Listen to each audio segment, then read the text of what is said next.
Unfortunately, another trap that we fall into is the need to be right. We will argue with people just to argue. Have you ever listened to an argument? I mean, really listened to an argument?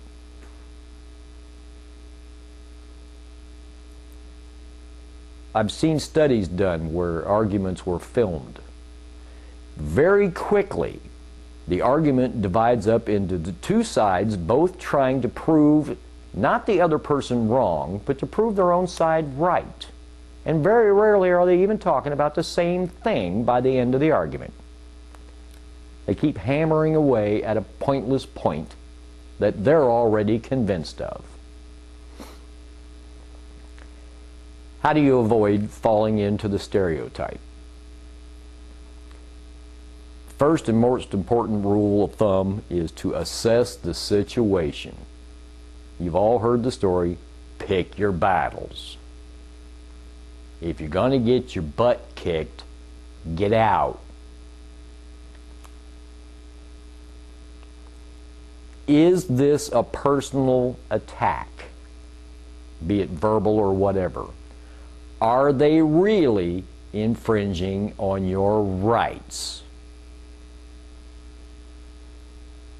One of my biggest complaints is that sometimes people fall into the "my rights are bigger than your rights." No, your rights stop where mine start. Your freedom of religion does not trump my freedom of religion, and your freedom of speech does not translate into "you're allowed to insult me and call me names." Don't fall onto the other end of that, where your freedom of religion, your freedom of speech also means who's the loudest. If you feel that you are being attacked and that the other side is not going to listen, get out. Don't stand there and look like the maniac that they think you are. Excuse yourself as tactfully as possible and exit. You're not going to convince a fanatic. Think about it. Very recently there was a suicide bomber over in another country that walked into a wedding reception. Do you think he was going to listen to anybody if they tried to talk him out of it? He was already convinced. Don't try to stand up on your rights. All you're going to do is get in a fight. Now, if you've determined that this is not an attack, but it is a valid questioning of your faith, don't panic. One of the problems that we face being a minority religion is that we're seen as a threat to their beliefs. You have to agree to disagree. Their beliefs aren't wrong. They're different. Ours aren't wrong. They're different. I can let you have yours, let me have mine. As long as you're carrying on a dialogue with the person, a give and take, keep things simple. Don't try to get into big philosophical debates. And probably the worst thing you can do is sit there and quote their book at them. Talk about what you do believe in, not what you don't believe in.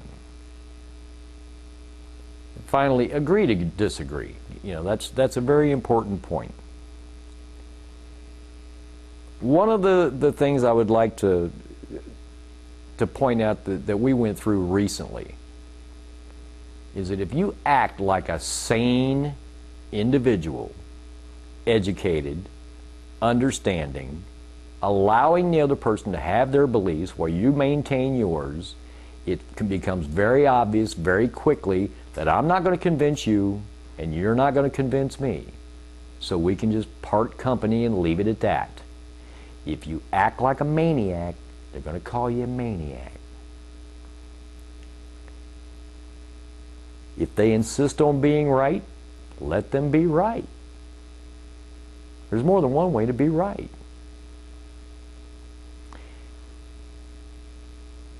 Part of what we're trying to do here is to dismantle the image that's been painted about our beliefs and the kind of people we are. If we fit their picture, that's exactly what they're going to see. If a pagan can be a pagan and walk down the street and nobody knows it, you're doing it right. That doesn't mean hide in the closet. That means you're so up front, they don't wonder what you're doing. They already know.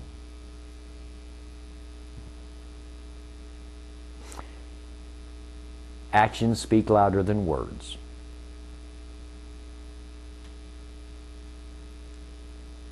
That's all for tonight. I'm Rodney Dysinger.